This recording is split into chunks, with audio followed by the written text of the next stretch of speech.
first time I came to the US was in 2007, and that time people were asking me, where are you from? And at times when I say Yemen, they go, I've heard of that, isn't it near Florida? So I'm sure we'll not have this problem again now, considering that Yemen is already in the front page of the New York Times and the Washington Post and in the news, and here I am today with you. So I guess you know where Yemen is. It's somewhere in the Arabian Peninsula. We're actually surrounded by sea from two corners. And some people have actually heard of Aden or Aden. That's also part of Yemen, but actually that's a troubled part of Yemen. Nevertheless, so I am a journalist, and instead of writing the news, I'm becoming the news. And now here, I'm telling you my story. And like Elise said, Yemen Times, the newspaper, is actually, I'm running, is actually 20 years old. We call it a teenager now. 20 years old is a teenager? Or? No, yeah, no. We consider her a teenager because Yemen Times has been through a lot, and she's had late puberty. It's been very difficult for us in Yemen because, first of all, my father, who founded the paper, struggled a lot, and we believe he gave his life for freedom of press. And then when I took over in 2005, my staff, half of my male staff, and this is with all due respect to the men in the room, and the men outside the room,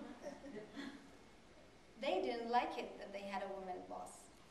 And you're talking about Yemen, you're talking about a place where it's conservative and traditional, and media, journalism, which is a topic that they think, okay, women should be teachers or doctors. They wouldn't accept women to be a journalist who goes outside. So by the power, bestowed on me by the authority of Sana, I fired them.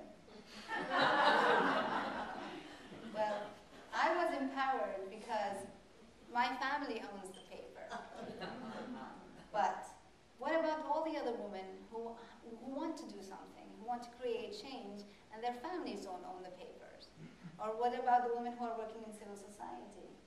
What about the women who are struggling just to make ends meet? And believe it or not, Tawakkul, she's crazy. I mean, I've spoken to her more than once, and she's my good friend, but more than once I've spoken to her about what she's doing, and then she said, Nadia, somebody's got to do it. And that's true. So what I'm trying to tell you here is that I love America. I mean, I know a lot of Yemenis who would sell a kidney to be here. And I know a lot of Yemenis who embrace the American dream, the American lifestyle. We hear a lot about this. I mean, we watch Friends on TV, we eat hamburgers, we wear jeans. I mean, I just bought jeans for my husband. I mean, he ordered it through SMS, and he said, go buy me these jeans from Macy's, by the way. Her brand, her place to shop. So what I'm trying to say is that we embrace this, and we know that if it's about democracy, and we know it's about civil society, then that's a model that we should learn from. Now this is what I'm trying to convey to you on behalf of the Yemeni people. If I could do that, I'm just taking the liberty to represent 25